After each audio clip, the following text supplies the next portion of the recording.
ये बहुत ही valuable point है कि अभी यहाँ पे भगवान वाच बोल के जो 11वें श्लोका में जो बोले यहाँ भगवान बोलना शुरू कर रहे हैं। देखिए ये सबका भाग्य नहीं है कि भगवान का वाणी सुनने के लिए सबका भाग्य नहीं होता है, बहुत ही कम लोगों को ऐसा अवसर मिलता है।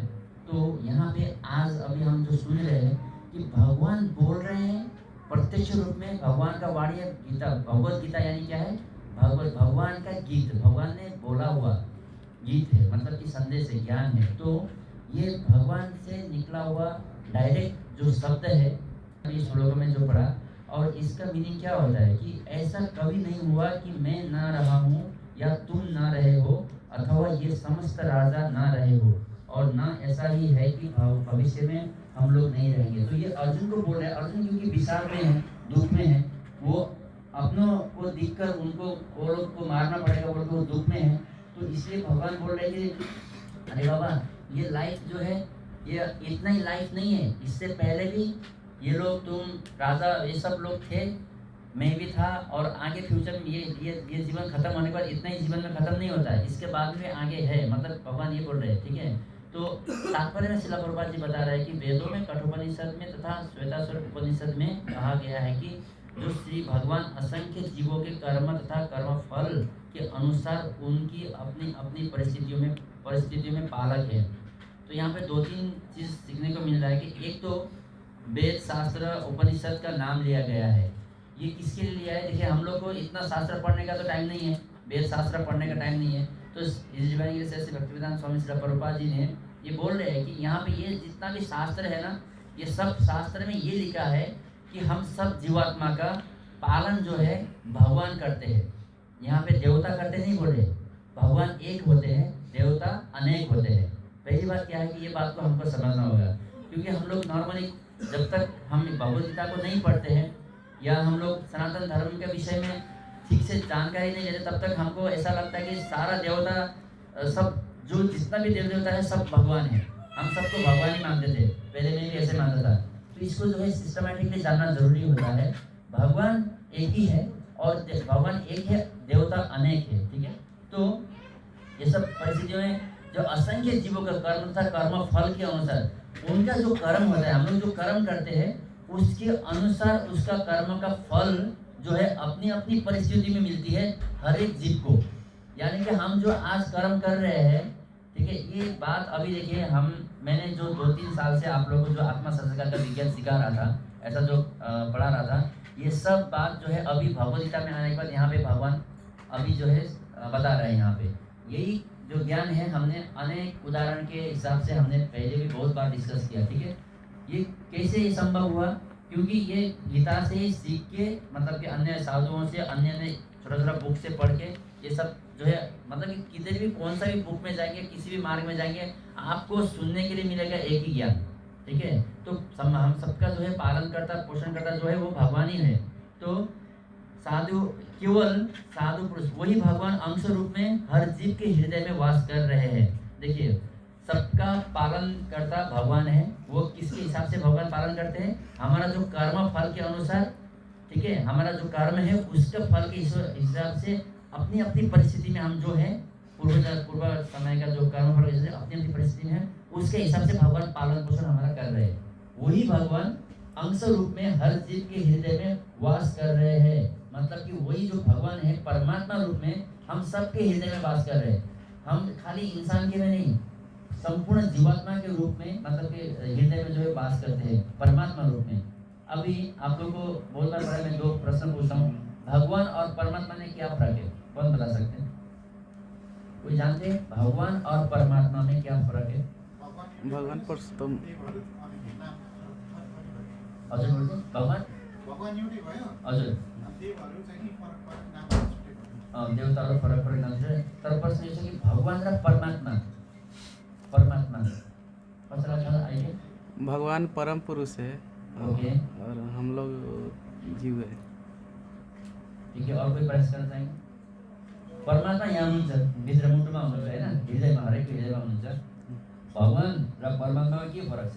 यसै समझे यसको। देखिए मैं ज्यादा भगवान एक गुरु के फरक छ? परमात्मा स्थिर रहेर खालि हेर्नु मात्रै हुन्छ हाम्रोतिर गाउँले भगवान्ले सम्पूर्ण सृष्टि चलाउनुहुन्छ सबै कुरा गर्न सक्नुहुन्छ यस सर, अभिनव पंडित ने बहुत ही अच्छा उत्तर दिए हैं।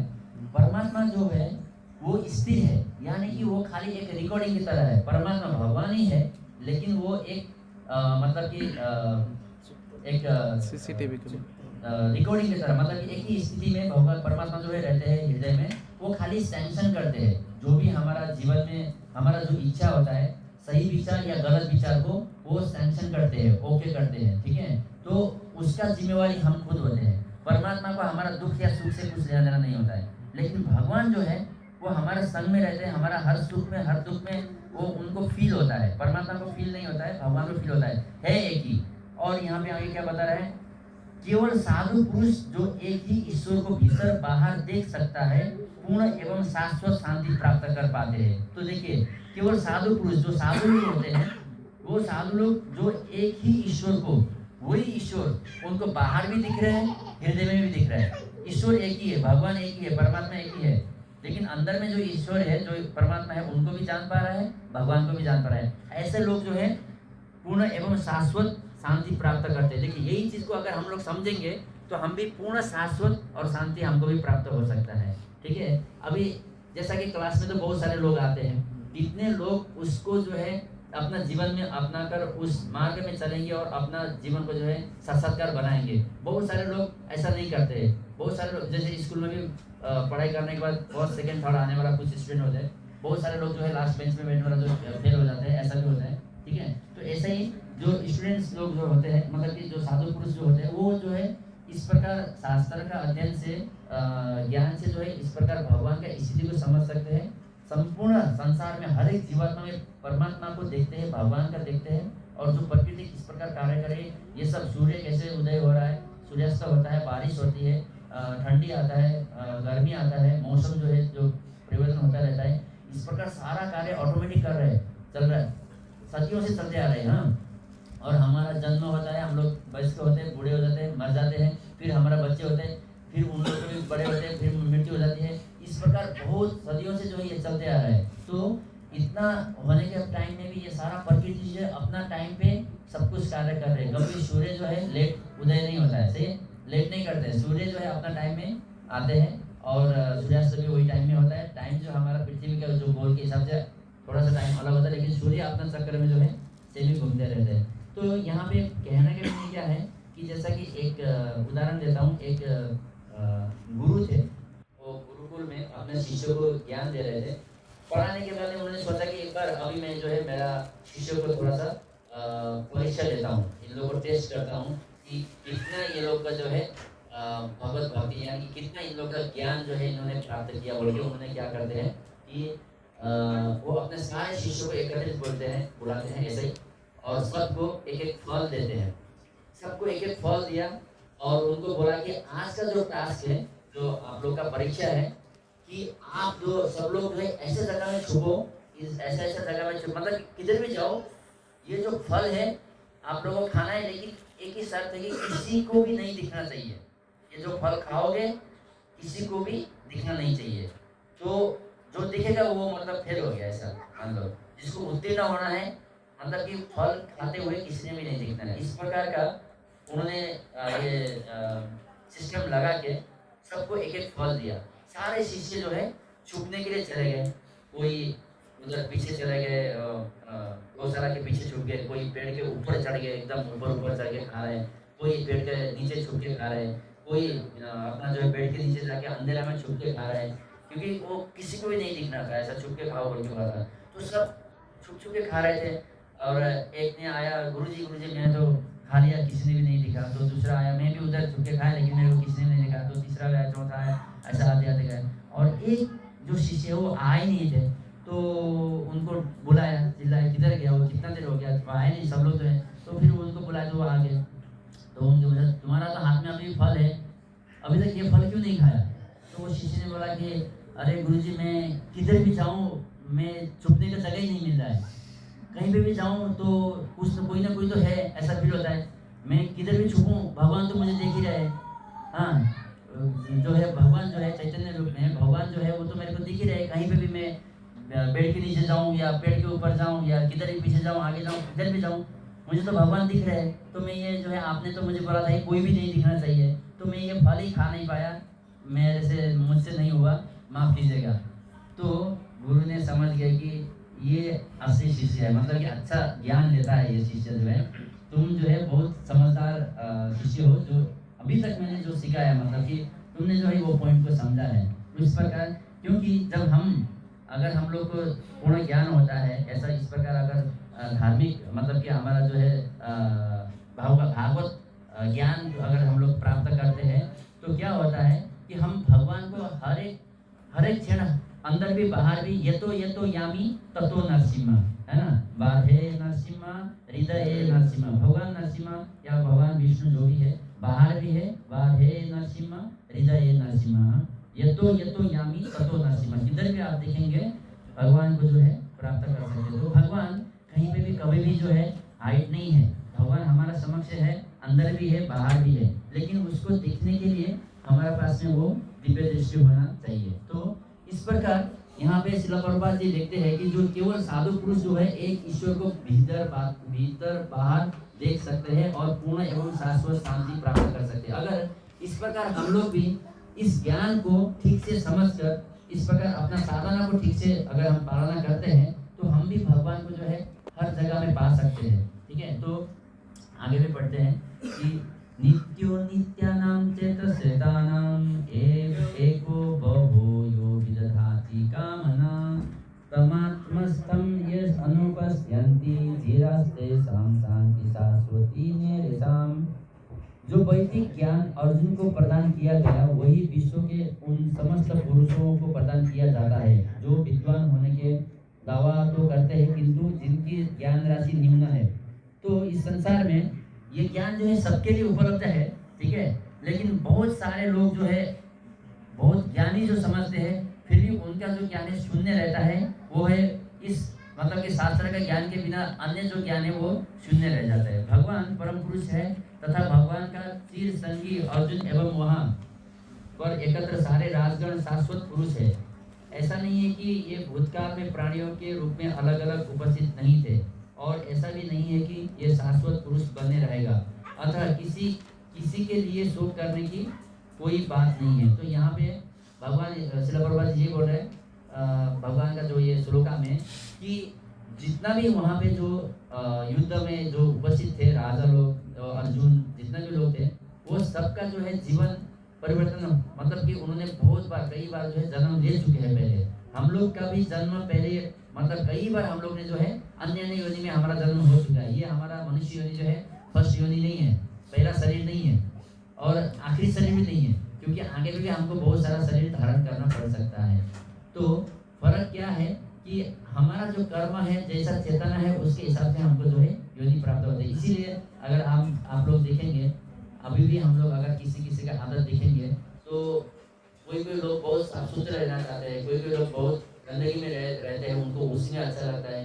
किसी को बहुत जो है कुछ चीज़ खाने का चीज़ ऐसा आदत हो जाती है कि उस चीज़ के बिना वो रह नहीं सकते, क्योंकि उनका जो टाइम पहले पूर्व जन्म में जो है पहले का शरीर में जो वो चीज़ जो बार बार किया है, इसलिए उनको जो है इस प्रकार का कार्य करने के लिए प्रेरित करता है, और उस प्रकार का कार्य में जो है मन जो है एकदम जाता है। कोई लोग जन्म से एकदम अच्छे भक्त निकलते हैं, बहुत ही भक्ति में भगवान के प्रति आसक्त हो जाते हैं।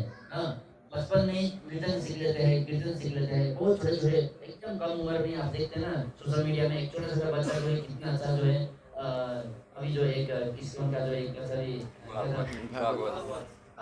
भागवत जी कितना ज्ञानी है। इस प्रकार हम देख सकते हैं किसी में बहुत टैलेंट आता है भगवत भक्ति में, और बहुत सारे लोग देखते हैं कि डांस में ऐसा एकदम परफेक्ट हो जाते हैं बचपन जन्म होते ही थोड़ा सा टाइम में, और फिर कोई लोग बहुत दिमाग इंटेलिजेंस दिखते हैं। तो ये सब क्या है ना कि पूर्व जन्म के हिसाब से भी हमारा जो है इस योनि में वो चीज़ आ जाती है, किसी का ऐसा आदत होता है। इसलिए हमारा ये जो शरीर है ये अंतिम शरीर भी नहीं है और पहला शरीर भी नहीं है, भगवान यहाँ पे ये कहते हैं। ठीक है, तो मायावादी सिद्धांत की मुक्ति के बाद आत्मा माया के आवरण से पृथक होकर निराकार ब्रह्म में लीन हो जाएगा और अपना अस्तित्व खो देगा। यहाँ पर परम अधिकारी भगवान श्री कृष्ण द्वारा पुष्टि नहीं हो पाता।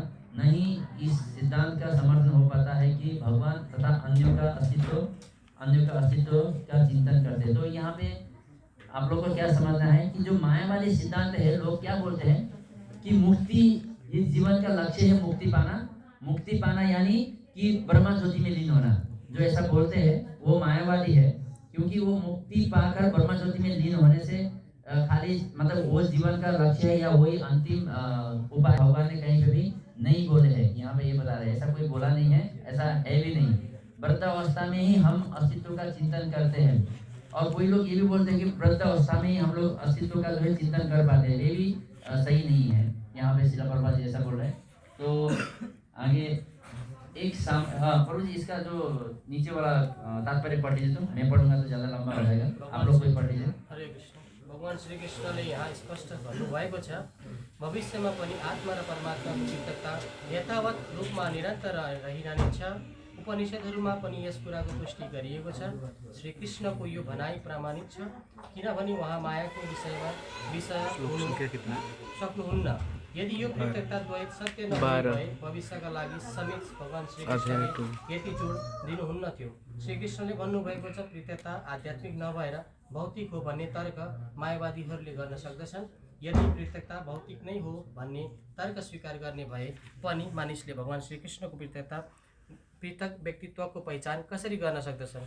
भगवान श्रीकृष्ण भूतकालमा पनि आफ्नो सत्ता पृथक रहेको र भविष्यमा पनि आफ्नो सत्ता पृथकै रहने कुरा भन्नुभएको छ। उहाँले कैयौँ तरिकाबाट आफ्नो पृथकताको पुष्टि गर्नुभएको छ। निराकार ब्रह्म पनि उहाँकै अधीनमा रहेको घोषणा गर्नुभएको छ।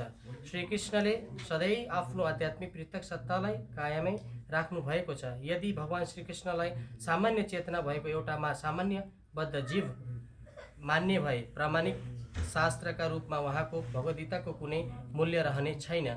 सामान्य मानिसमा 4 किसिमका मानवीय दोषहरू हुनाले उनीहरू शून्य योग्य ज्ञान सिकाउन सक्दैनन्। तर गीता यस्ता साहित्यहरू भन्दा धेरै माथि छ। कुनै सांसारिक किताबसँग भगवद्गीताको तुलना गर्न सकिँदैन। भगवान श्रीकृष्णलाई एउटा सामान्य मानिस सम्झना साथ उहाँको गीताको सारा महत्त्व समाप्त हुन्छ। मायावादीहरू तर्क गर्दछन्, यो श्लोकमा जुन द्वैतको उल्लेख छ त्यो परम्परागत हो र शरीरका लागि भनिएको हो।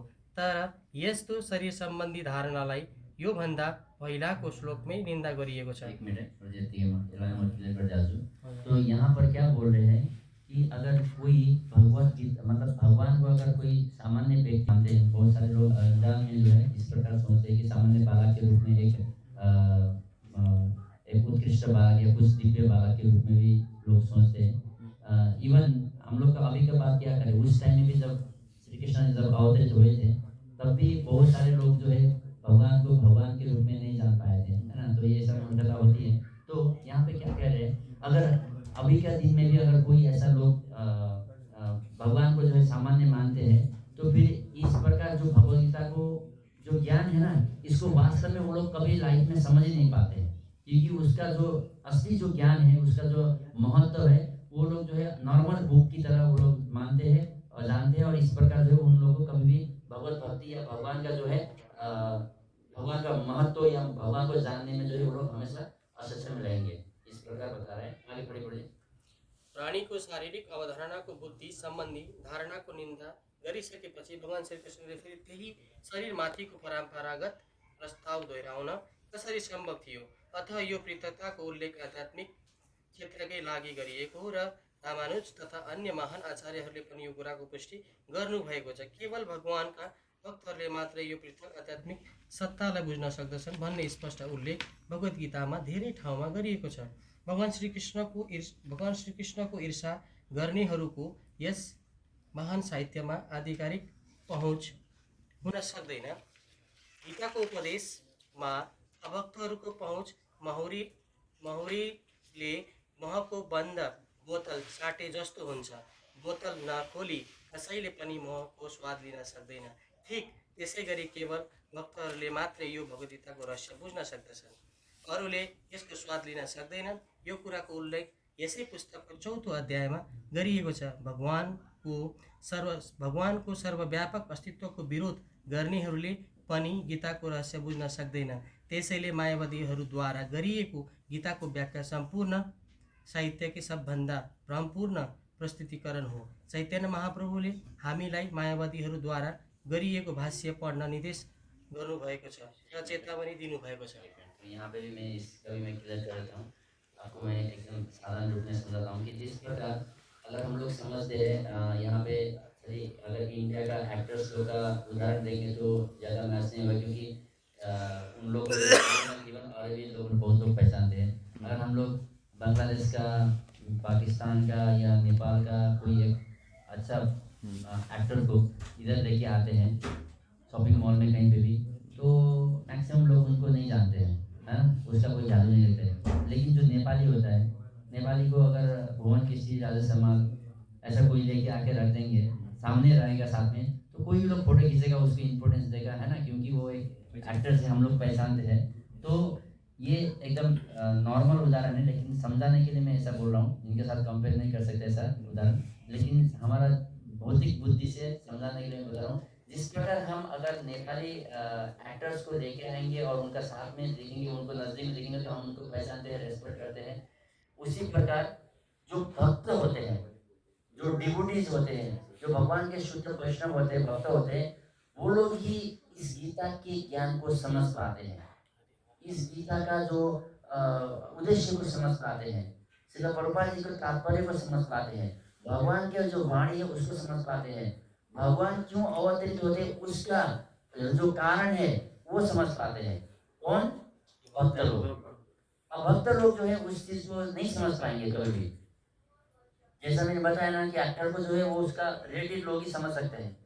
हमारा पूर्ण पुरुषोत्तम भगवान श्री कृष्ण का अवतरण क्यों होगा, किसके लिए होता है, वो क्यों आते हैं, और ये भगवत गीता क्या है, किसके लिए, हम लोग इस शरीर में क्यों आए हैं, अभी हम लोग इस स्थिति में क्यों है, ये सब चीज जो है वही लोग जान सकते हैं जो भगवान का भक्त होते हैं। अन्य लोग, बाहर के लोग इस प्रकार का ज्ञान को जो है कभी नहीं समझ पाते। उसका उदाहरण श्रील प्रभुपाद जी ने बहुत अच्छा से दिया है कि जिस प्रकार जो अन्य लोग जो हमारा जो शास्त्र का जो स्वाद कैसे लेते हैं मालूम है, जो भगवत भक्त नहीं है वो लोग कैसे इसका स्वाद लेते हैं। जैसा कि एक शीशा का जो बर्तन होता है, डब्बा होता है शीशा का, उसमें बाहर से जो है अंदर में हनी है पूरा। हम लोग हनी का दुकान देखते हैं ना इधर में, तो बड़ा बड़ा शीशा का जो है उधर जाएंगे तो हमारा पुराना घर के पास में पूरा हनी एकदम दुकान भर बना के रखा है, बड़ा बड़ा डब्बा होता है शीशे का, उसमें जो है अंदर हनी है, बाहर से अच्छा से हनी दिखता है, बहुत अच्छा से। जो बाहर से हनी दिखता है, जो अभक्त लोग हैं वो बाहर से चाटते हैं उसको, कुछ टेस्ट आता है क्या उनको? बाहर से हनी अंदर है दिख रहा है, लेकिन शीशे का जो बर्तन के बाहर से वो चाट रहे हैं हनी समझ के, तो उनको कोई टेस्ट नहीं आता है। भक्त लोग क्या करते हैं, हनी को अंदर से टेस्ट करते हैं, तो उनको टेस्ट आता है, तभी वो भजन कर सकते हैं, तभी वो भक्ति कर सकते हैं, तभी वो नियम का पालना कर सकते हैं, क्योंकि उन्होंने डायरेक्ट टेस्ट किया है। जो अभक्त लोग हैं वो बाहर से हनी का डब्बा को जो है शीशे में चाट रहे हैं, तो उनको कभी भी टेस्ट नहीं आता है, इसीलिए वो जो है भक्ति में उनका मन नहीं लगता है। ठीक है, तो इस प्रकार श्रील प्रभुपाद जी यहाँ पे इसका उदाहरण दे रहे हैं। तो ये पीछे इतना कुछ नहीं है, समझ पाने। तो यदि अस्तित्व का अभिप्राय अनुभवगम्य ब्राह्मण से है तो भगवान द्वारा उपदेश देने की कोई आवश्यकता नहीं थी। आत्मा तथा परमात्मा का द्वैत शाश्वत तथ्य है और इसकी पुष्टि वेदों द्वारा होती है, जैसा कि ऊपर कहा जा चुका है। तो इसके बाद जो एक श्लोका है, ये 2.13 अभी हम पढ़ेंगे। मैं सोच रहा था कि आप लोग को टीवी में वो पिक्चर दिखा के क्लास करूँ, लेकिन मत करो जी, ये पॉसिबल है ना चित्र ऐसा। ओके ठीक है, के बाद ओके सुनिए। तो क्या होता है ना, कभी कभी हम लोग ये विश्वास करते हैं कि दिखा हुआ चीज को ज्यादा विश्वास करते हैं, सुनने से भी, श्रवण से भी ज्यादा प्रत्यक्ष प्रमाण। हम लोग ने पढ़ाई किया था ना, प्रत्यक्ष प्रमाण, अनुमान प्रमाण, है ना। तो प्रत्यक्ष प्रमाण को ज्यादा विश्वास करते, तो एक बार हम जब दिखते हैं तो हाँ, ऐसा दिखने के टाइम में थोड़ा कुछ समझ में आता है, इसलिए मैं दिखाने की सोच रहा था कभी। तो श्लोका नंबर 2.13 लेते हैं। देहिनो अस्मिन् यथा देहे कौमारं यौवनं जरा तथा देहांतर प्राप्ति धीरस्तत्र न मह्यति। जिस प्रकार शरीरधारी आत्मा इस वर्तमान शरीर में बाल्य अवस्था से तरुण अवस्था और तरुण अवस्था में और फिर वृद्धावस्था में निरंतर अग्रसर होता रहता है, उसी प्रकार मृत्यु होने पर आत्मा दूसरे शरीर में चला जाता है। धीर व्यक्ति ऐसे परिवर्तन से मोह को प्राप्त नहीं होता। देखिए इतना बड़ी बात बोल दिया है भगवान ने, तो ये हम सबको थोड़ा सा स्मरण करना चाहिए। और अपना जो परेशानी है ना, ये बहुत छोटा लगेगा अगर इस बात को ठीक से जानेंगे। तो क्या बोल रहे हैं कि देहिनो अस्मिन यथा देहे कौमारम यौवनम जरा। जिस प्रकार एक शरीरधारी आत्मा, ये जो शरीर है ना, ये आत्मा जो है ये शरीर को धारण किया हुआ है। अभी फिलहाल हमारा अंदर में जो आत्मा है ये इस शरीर को धारण किया हुआ है। और वर्तमान में मतलब कि ये आत्मा जो है पहले हमारा जो है बहुत छोटा बच्चा था, सही है। यही आत्मा छोटा बच्चे के अंदर में था जो हम लोग माँ के गोद में थे। तो वो छोटा जो बच्चा है बड़ा होके अभी हम लोग इतना एज में आ गए, वही है, सही है। हमारा छोटा बचपन का जो पिक्चर है अगर किसी को दिखाएंगे ये कौन है पहचान बोल के, इधर अगर हम लोग गेम खेलेंगे तो कोई भी लोग किसी का भी नहीं पहचान पाएगा, सही है। क्योंकि सबका बचपन का जो फोटो होता है वो अलग है, अभी बड़े होने के बाद सबका फेस अलग है। शरीर परिवर्तन हुआ नहीं हुआ, पहचान में नहीं आ रहा है अभी भी लाइफ में। बचपन में 15 साल पहले 20 साल पहले जिसने दिखा आपको, आज 20 साल के बाद 25 साल के बाद देखेंगे तो जो बचपन 20 साल भी नहीं, अभी तो हम लोग यहाँ पे सब लोग ऑलमोस्ट 30 के प्लस ही होंगे। तो 35 ईयर्स पहले जिसने दिखा आपको, 6 महीना जब आपका एज 6 महीना का था तब आपको जिसने दिखा, अंकल चाचा नाना नानी जो भी है उसने आज दिख रहे हैं, तो समझ में आएगा क्या? नहीं आएगा। क्यों? चेंज हो गया। शरीर क्या चेंज हो गया? शरीर चेंज हो गया। आत्मा चेंज हो गया? नहीं। शरीर चेंज हो गया ना। आत्मा वही है या ज्यादा दूसरा आ गया? आत्मा भी नहीं आया, एक ही आत्मा, वही आत्मा है ना। तो देखिए जब बचपन में वो शरीर था उसमें वही आत्मा था, अब ये शरीर में ये आत्मा है, वही आत्मा है। अब ये शरीर में जिसने दिखा अभी हम लोग जब करते समय, और जो 90 ईयर्स होने के बाद में कोई दिखेगा, समझ में आएगा? नहीं आएगा, फिर भी समझ में नहीं आएगा। तो शरीर चेंज हो गया या आत्मा चेंज हो गया? शरीर चेंज हो गया। तो वेरी सिंपल है कि ये एक शरीरधारी, ये जो आत्मा है ये शरीरधारी आत्मा जब बाल्यावस्था से वयस्क में और वयस्क से वृद्धावस्था में पहुंचने के टाइम में लोग कोई नहीं पहचानता। मतलब कि जिस प्रकार ये आत्मा शरीर मतलब कि इस अवस्था से दूसरा अवस्था, तीसरा अवस्था और वृद्धावस्था तक पहुंचता है, अलग अलग शरीर में पहुंचता है, उसी प्रकार इस शरीर को छोड़ने के बाद में ये आत्मा फिर इस शरीर से दूसरा शरीर, दूसरा शरीर से तीसरा शरीर, तीसरा शरीर से चौथा शरीर, इस प्रकार ये जो है देहांतर प्राप्ति। हाँ, ये शरीर जो है, जो आत्मा जो है रुकने वाला नहीं है। ऐसा नहीं है कि हम शरीर त्यागने के बाद हमारा सारा सब कुछ खत्म हो गया, नो, ऐसा नहीं है। इसीलिए जो लोग आज बहुत धनवान है उनको भी घमंड करने का जरूरत नहीं है, और जो बहुत बलवान है उनको भी घमंड करने का जरूरत नहीं है, क्योंकि अगला शरीर उनको क्या मिलेगा इस अभी का कर्म के हिसाब से डिपेंड करेगा। जो बहुत ज्ञानी है, बहुत बुद्धिमानी या इंटेलिजेंस एजुकेटेड है, वो सोचेगा कि मैं तो बहुत बड़ा साइंटिस्ट हूँ, ये हूँ वो हूँ, फिर भी कोई फायदा नहीं है। क्योंकि अभी जो उसको चांस मिला था, उसने अगर भगवान की भक्ति किया है तो इससे अच्छा, और अभी तो खाली वो साइंटिस्ट था, खाली ज्ञानी था, इसके बाद में भगवत धाम जाएंगे तो वो तो सर्वोत्कृष्ट बन जाएगा, देवता बन जाएगा, हाँ, पूरा पावरफुल बन जाएगा। लेकिन अगर हम लोग ये शरीर में अच्छा पोजीशन में होते हुए भी अगर हम भक्ति नहीं करेंगे तो इससे भी नीचे वाला पोजीशन में चले जाएंगे, निम्न योनि में जाना पड़ सकता है। यहाँ पे भगवान बोल रहे हैं, मैं नहीं बोल रहा हूँ, ये कुछ भी बात मैं नहीं बोल रहा हूँ, ठीक है। देहिनो अस्मिन् यथा देहे कौमारम यौवनम जरा तथा देहांतर प्राप्तिम धीरस्तत्र न मुह्यति, भगवान बोल रहे हैं।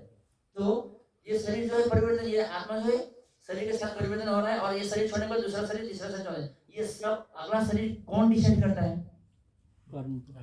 हमारा कर्म, सही है। सब लोग को, किसी को अगर ये बात समझ में नहीं आया है तो मैं अच्छा से बता देता हूँ और इसमें डिस्कस कर सकते हैं। जो आज का जो हमारा कार्य है, जो भी कर्म हम कर रहे हैं, जिस प्रकार का कार्य में हम संलग्न है, उस प्रकार का जो है हमारा अगला जन्म जो है हमारा तैयार हो रहा है। ये मैं बार बार आप लोगों को बोल रहा हूँ क्योंकि ये टॉपिक में भी आ रहा है। इतना दिन तक हम लोग ऐसे ही सुन रहे थे, लेकिन अभी भगवान का मुखारब इनसे निकला हुआ है, सही है, तो हम इस प्रकार सुन रहे। तो इसीलिए यहाँ पे पर का इसमें क्या बता रहा है कि जिस प्रकार शरीरधारी आत्मा इस वर्तमान शरीर से बाल्यावस्था से तरुणावस्था और फिर वृद्धावस्था में निरंतर अग्रसर होता रहता है, उसी प्रकार मृत्यु होने पर आत्मा दूसरे शरीर में चला जाता है। और व्यक्ति ऐसी परिवर्तन से, और धीर व्यक्ति जो धीर व्यक्ति है ना, वो धीर व्यक्ति ऐसे परिवर्तन से मोह को प्राप्त नहीं होता। यानी कि जो भगवत भक्ति में अपने आप को जो है लगाया है, जो धीर है मतलब शांत है, जिसने सब कुछ जान लिया है, मतलब ये शरीर है, मैं आत्मा हूँ, ये शरीर नहीं हूँ, ये डिफरेंस को जानता है, हम भगवान का अंश है, इस प्रकार उसने जिसने ज्ञान लिया है, सब कुछ जो जानता है, उसको इस शरीर का परिवर्तन से वो मोह नहीं होता है। वो किसके लिए बोल रहे हैं? क्योंकि अर्जुन को वहाँ अर्जुन मोह हो रहा है, अर्जुन जो है परेशान हो रहा है, इसलिए उनको समझा रहे हैं। यानी कि ये सब चीज़ जो है हमारा जीवन में भी इस प्रकार लागू होता है। तो इसका तात्पर्य थोड़ा सा पढ़ लेते हैं, कोई पढ़ेंगे। हरे कृष्ण। तात्पर्य: प्रत्येक जीव एक विशिष्ट आत्मा है। वह प्रतिक्षण अपना शरीर बदलता रहता है, कभी बालक के रूप में, कभी युवा तथा कभी वृद्ध पुरुष के रूप में, तो भी आत्मा वही रहता है, उसमें कोई परिवर्तन नहीं होता। जे विशिष्ट आत्मा मृत्यु होने पर अंततोगत्वा एक शरीर बदलकर दूसरे शरीर में देहांतरण कर जाता है, और चूंकि अगले जन्म में इसको शरीर मिलना अवश्यमेवाभी है, चाहे वह शरीर आध्यात्मिक हो या भौतिक। अतः अर्जुन के लिए ना तो भीष्म ना ही द्रोण के लिए शोक करने का कोई कारण था, अपितु उसे प्रसन्न होना चाहिए था कि वे अपने पुराने शरीरों को बदलकर नए शरीर ग्रहण करेंगे और इस तरह वे नई शक्ति प्राप्त करेंगे। ऐसे शरीर परिवर्तन से जीवन में किए कर्म के अनुसार नाना प्रकार के सुखोपभोग या कष्टों का लेखा हो जाता है। क्योंकि भीष्म व द्रोण साधु पुरुष थे, इसलिए अगले जन्म में उन्हें आध्यात्मिक शरीर प्राप्त होंगे, नहीं तो कम से कम उन्हें स्वर्ग में भोग करने के लिए अनुरूप शरीर तो प्राप्त होंगे ही। अतः दोनों ही दशाओं में शोक का कोई कारण नहीं था।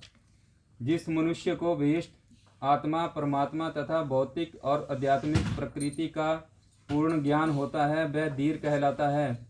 ऐसा मनुष्य कभी भी शरीर परिवर्तन द्वारा ठगा नहीं जाता। आत्मा के एकात्मवाद का मायावादी सिद्धांत मान्य नहीं हो सकता, क्योंकि आत्मा के इस प्रकार विखंडन से परमेश्वर विखंडनीय या परिवर्तनशील हो जाएगा, जो परमात्मा के अपरिवर्तनीय होने के सिद्धांत के विरुद्ध होगा। गीता में पुष्टि हुई है कि परमात्मा के खंडों का शाश्वत सनातन अस्तित्व है, जिन्हें क्षर कहा जाता है, अर्थात उनमें भौतिक प्रकृति में गिरने की प्रवृत्ति होती है।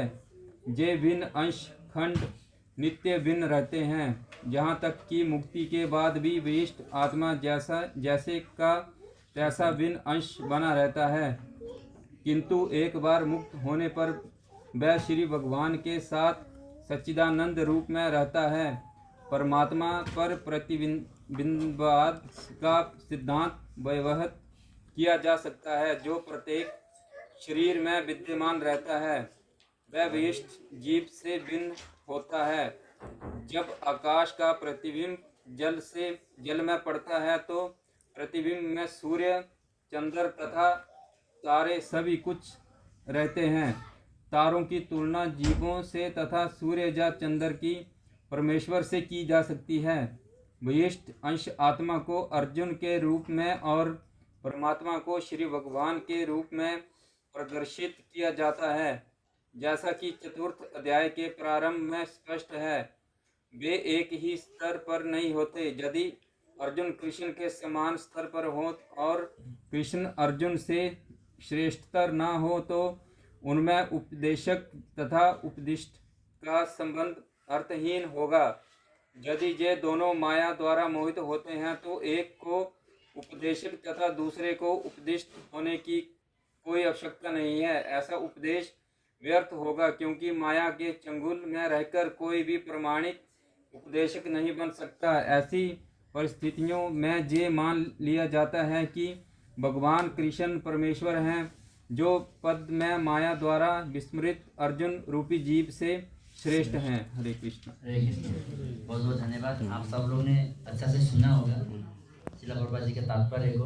तो इस प्रकार जो आत्मा है, ये जो है आत्मा का कभी भी मृत्यु नहीं होती है, शरीर का मृत्यु होता है। अभी इसके आगे पे जाने के बाद हाँ देखिए इसका आगे पे मिलेगा कि आत्मा जो है इसमें जो 6-7 श्लोक है पूरा आत्मा और शरीर के विषय में बताया गया है और इस चीज को समझना बहुत जरूरी है। तो ये जो शरीर है ये शरीर नाशवान है, आत्मा का कभी नाश नहीं होता है, आत्मा का मृत्यु नहीं होता है, ठीक है। तो इस प्रकार हमारा जो आज का जो कर्म के अनुसार हमको जो है अगला शरीर हमारा जो है प्राप्त होता है, ठीक है। तो जिस स्थिति में आज हम लोग हैं ये भी हमारा पूर्व जन्म का कर्म है और ये शरीर पहला शरीर या अंतिम शरीर नहीं है। तो इसीलिए ये जो मनुष्य शरीर है ये बहुत ही इम्पोर्टेंट है और इस इम्पोर्टेंट शरीर को हमको डेफिनेटली क्या है दो चीज आज शिला प्रभुपाद जी का एक पास टाइम में सुन रहा था, प्रभुपाद जी बताते हैं शिला प्रभुपाद जी कि जो मनुष्य शरीर है वो बहुत ही इम्पोर्टेंट है, मतलब कि क्या बोलते हैं इसको, एक चांस लास्ट टिकट है ऐसा ही कुछ वो शब्द मुझे नहीं आ रहा है अभी। इतना इम्पोर्टेंट है कि बहुत ही इम्पोर्टेंट लाइफ है मनुष्य शरीर, बहुत ही जरूरी है, बहुत ही जरूरी। 3 बार बता रहा है प्रभुपाद जी। और ये शरीर का जो मुख्य कार्य क्या है, 2 चीज है। एक तो धन अर्जित करना भी मुख्य कार्य बता रहे हैं शिला प्रभुपाद जी। क्यों? क्योंकि धन अर्जित करना चाहिए, क्योंकि हमारा जो है शरीर को मेंटेन करने के लिए, परिवार को मेंटेन करने के लिए हमको धन का भी आवश्यक होते हैं। और दूसरा है आध्यात्मिक जीवन, यानी कि भक्ति करना, भगवान का भक्ति करना। तो ये 2 चीज हम लोग को करना जरूरी है मनुष्य योनि में आने के बाद, क्योंकि अन्य योनि में जो है पशु योनि को अलाउड नहीं है, सैंक्शन नहीं है, इसके लिए भक्ति करने के लिए कोई अलाउड नहीं है। हम लोग जो कोई भागवतम कथा वगैरह चलता है तो कोई कुत्ता बिल्ली को इन्वाइट करते हैं क्या, आ जाओ भक्ति करने के लिए, पूजा करने के लिए आ जाओ, बुलाते हैं क्या? सोचिए, गाय भैंस को किसी को बुलाते, आ जाओ भक्ति करने के लिए, थोड़ा पूजा करो, भगवान की सेवा करो, ऐसा नहीं। अनजान में किसी पशु को यूटिलाइज करना वो अलग बात है, किसी न किसी चीज में ऐसा श्रृंगार करके सजाना, ऐसा रखना वो अलग बात है। लेकिन कोई एनिमल को इन्वाइट करता है? नहीं करते। और स्वर्ग में जाएंगे वो तो बहुत डेंजर, उधर तो सुख भोगने के लिए जाएंगे, उधर तो पूरा मस्त एकदम जो है नेपाल में इंडिया से पैसा लेके आके दुबई में बुर्ज खलीफा में बैठ के घूमना जैसा है। और वीसा खत्म हो गया, टूरिस्ट वीसा खत्म हो गया, पकड़ में पैसा खत्म हो गया, फिर वापस जाओ अपना गाँव में, ऐसा ही है। स्वर्ग लोग ऐसा है, जो भी हम अच्छा कर्म कर रहे हैं, पुण्य कर्म कर रहे हैं, वो सब जमा करके हम स्वर्ग लोक में जाएंगे, घूमेंगे फिरेंगे, अपना पुण्य कर्म खत्म हो जाएगा, फिर वापस संसार ये दुखालय में आना है वापस। तो स्वर्ग लोक का भी कोई फायदा नहीं है। और स्वर्ग लोक का देवताओं को भी इस प्रकार भक्ति करने के लिए कोई ऐसा ये नहीं है, मतलब कि प्रबंध नहीं है। और पशु योनि में तो अलाउड ही नहीं है। नरक में जाएंगे तो नरक में तो कष्ट भोगना है, उधर भी भगवान का भक्ति का तो अवसर नहीं मिलेगा। कोई भी लोग प्रभु जी आइए हमारा घर में शनिवार का कार्यक्रम में प्रसाद मना रहे हैं, नहीं होएगा, वो भी नहीं होने वाला है। तो इस प्रकार ना तो नरक में कुछ अवसर मिलने वाला है, ना स्वर्ग में कुछ अवसर मिलने वाला है, और ना अन्य पशु में अवसर मिलने वाला है। तो एक ही अवसर है मनुष्य योनि। तो ये बहुत ही जरूरी है। इसीलिए तो इस योनि को जो है, मनुष्य योनि को जिस प्रकार हम अपना आध्यात्मिक कार्य में लगाएंगे उतना हमारा जो है आगे जो है उन्नति होते जाएगा। तो भगवान इसीलिए यहाँ पे अवतरित होते हैं कि जो भक्त लोग होते हैं, भगवान बोलते हैं, अभी हमने इससे पहले कार्यक्रम में पढ़ा ना कि बहुत सारे लोग हैं भगवान को कृष्ण को जो है कृष्ण नहीं मानते, बालक के रूप में मानते हैं, और भगवान को जो है एक साधारण रूप मानते हैं, भगवत गीता को ऐसा अन्य ग्रंथ के साथ कंपेयर करते हैं। भगवान क्या बोलते हैं, भगवत गीता 4.7, 8, 9 3 श्लोक का, बहुत ही इंपॉर्टेंट 3 श्लोक का, थोड़ा थोड़ा पढ़ के आज का क्लास में अंत करूंगा। भगवान क्यों अवतरित होते हैं और इस मनुष्य योनि से हमको भगवान से क्या लाभ ले सकते हैं, सबसे उत्कृष्ट। श्लोक का नंबर 7, भगवान क्या बोलता है कि यदा यदा ही धर्मस्य ग्लानिर्भवति भारत अभ्युत्थानम् अधर्मस्य तदात्मानं सिद्धायम्।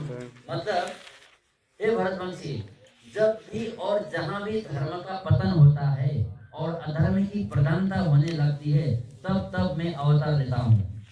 देखिए भगवान क्या बोल रहे हैं, जब भी और जहाँ भी, कोई भी संसार के कोई भी स्थिति में हो गई, कोई भी स्थान में हो, जब भी जहाँ भी धर्म का पतन होता है और अधर्म की प्रधानता होने लगती है, तब तब मैं अवतार लेता हूँ।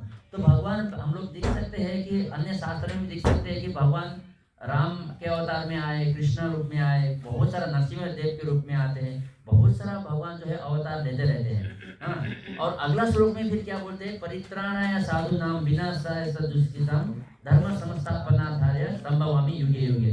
4.8 श्लोक, अगला श्लोक में क्या बोल रहे हैं? भक्तों का उद्धार करने, दुष्टों का विनाश करने तथा धर्म की फिर से स्थापना करने के लिए मैं हर युग में प्रकट होता हूँ। तो हम लोग दिख रहे हैं, सतयुग, त्रेता युग, द्वापर युग, कलयुग। कलयुग में भगवान जो है कल के अवतार में आएंगे, हम लोग सुन रहे हैं सब लोग, है ना।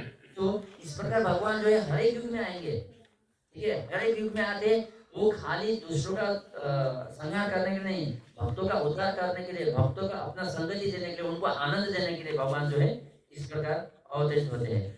और उससे आगे वाला श्लोक 4.9, जन्म कर्म च मे दिव्यम एवं यो वेत्ति तत्वतः त्वक्त्वा देहम पुनर्जन्म नैति मामेषु अर्जुन। तो यहाँ पे भगवान क्या कर रहे हैं, क्या बोल रहे हैं?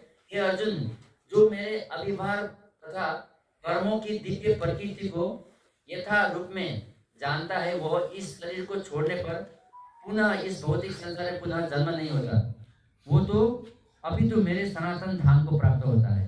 यानी अभी देखिए भगवान किसके लिए अवतरित होते हैं, आप सबने सुना, हाँ, हर एक युग में आते हैं, हमारे उद्धार करने के लिए आते हैं, हमारा रक्षा करने के लिए आते हैं, दूसरों का विनाश करने के लिए आते हैं, हमको अपना संगति देने के लिए आते हैं। मेन बात, भगवान हमको अपने धाम वापस ले जाने के लिए आते हैं।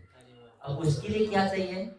जन्म कर्म च मे दिव्यम एवं यो वेत्ति तत्वतः, यानी मेरे जन्म और कर्म को, भगवान का जो जन्म है, अवतरित है, कृष्ण जो अवतार लिए, भगवान श्री कृष्ण जो अवतार लिए, राम जब राम के रूप में अवतरित हुए थे, ये भगवान का जन्म क्या है? ये दिव्य है। ये हमारा मनुष्य योनि जैसे हम लोग जन्म लेना जैसा ऐसा नहीं है, भगवान का शरीर ऐसा नहीं है, ये मलमूत्र से बना हुआ शरीर नहीं था, भगवान का शरीर दिव्य है, सही है। तो उनका जो जन्म और कर्म, उनका जो कार्य है, कर्म है, उसको जो दिव्य जन्म और कर्म, अभिभार तथा कर्मों की, मेरे अभिभार, जब भगवान का जन्म ही नहीं होता, उनका अभिभार होता है, अभिभार तथा जन्म कर्मों की दिव्य प्रकृति को जानता है, जो जानता है, वो इस शरीर को छोड़ने पर, जो इसको समझने के लिए क्या चाहिए हमको? देखिए ऐसे ही भगवान का अभिभार या कर्म को थोड़ी ना कोई पहचान सकते, कोई भी लोग नहीं जान सकते। हम लोग बिना भक्ति किए कोई भी लोग इस कार्य को जो है, भगवान को जो है समझ पाना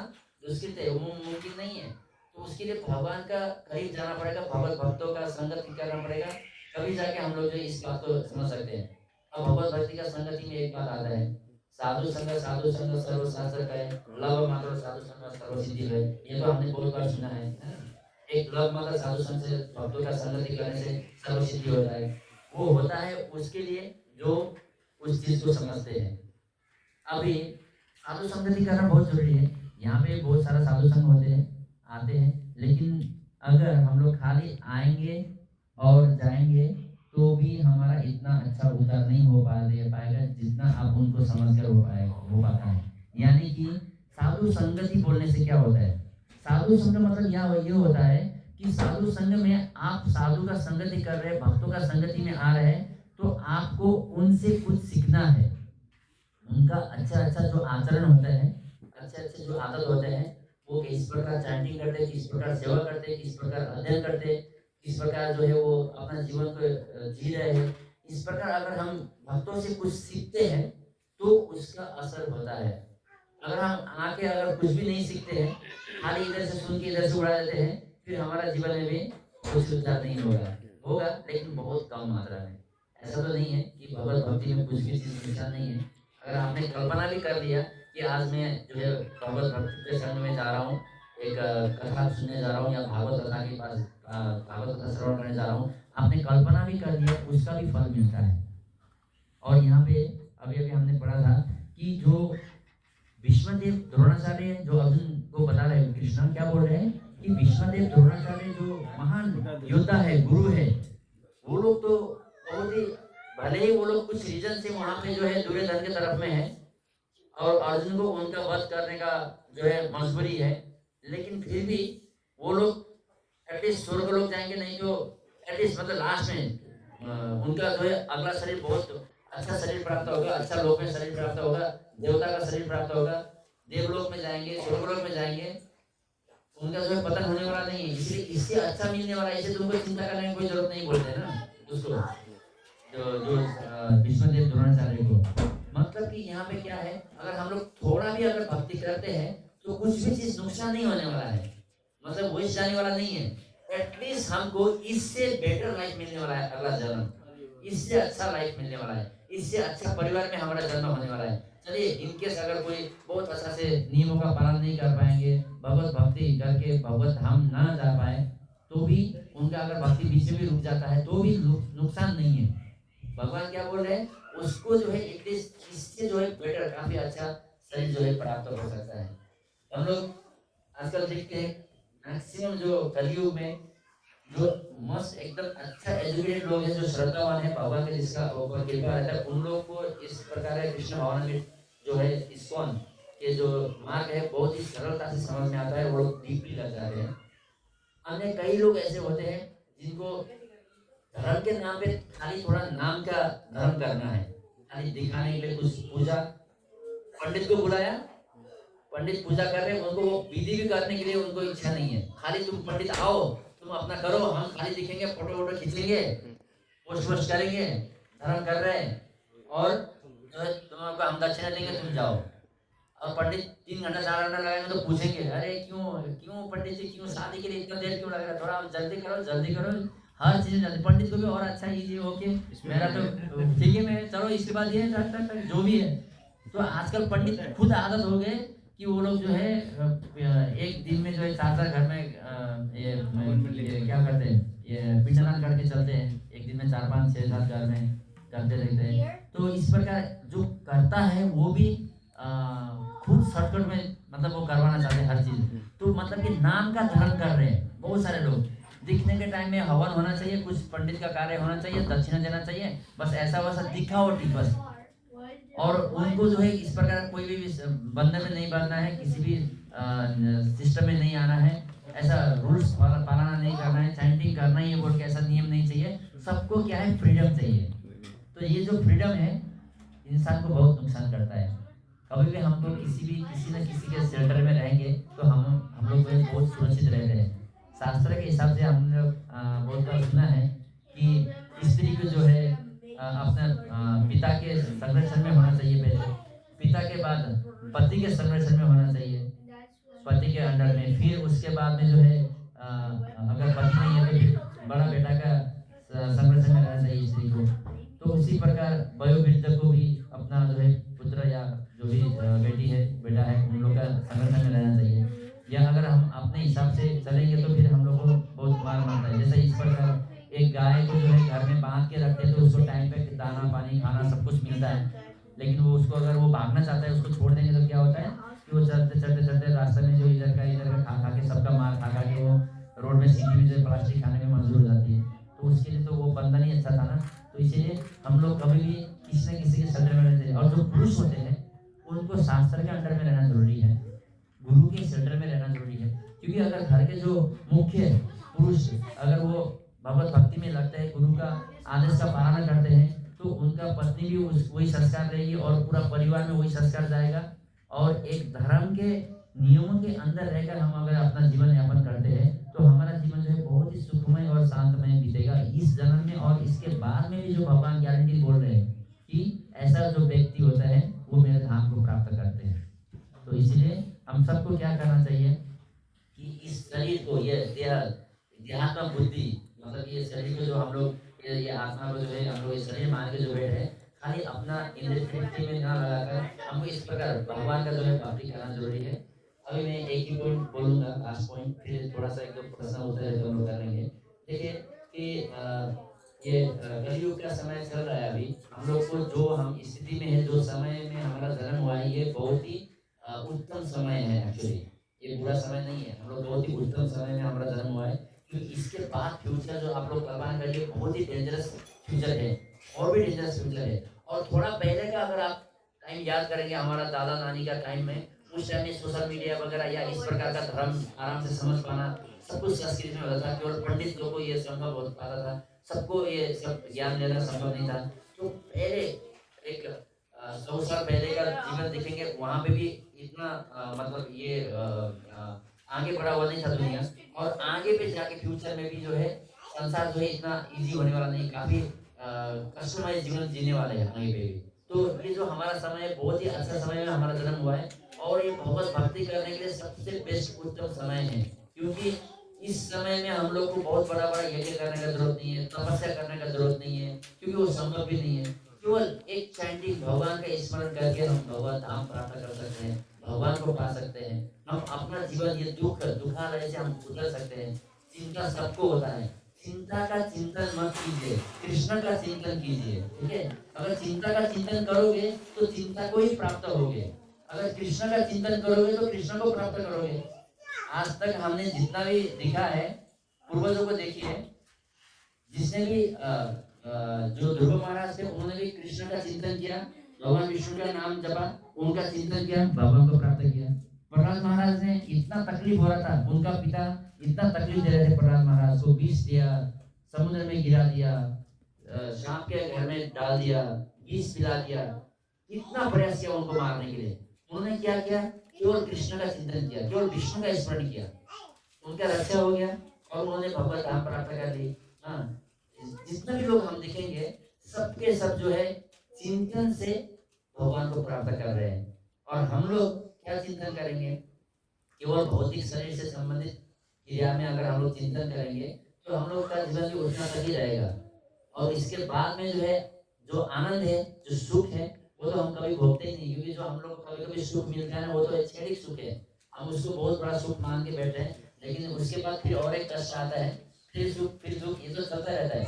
लेकिन अगर कृष्ण का चिंतन करोगे तो हमेशा हमेशा के लिए सुखी सुख में जो है जीवन बीतेगा। इसीलिए हम लोग को क्या करना है? अगर चिंतन करना है तो चिंता का मत करो, कृष्ण का चिंतन करो।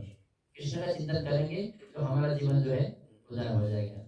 बहुत बहुत धन्यवाद। हरे कृष्ण। हरे कृष्ण। अगर आप ये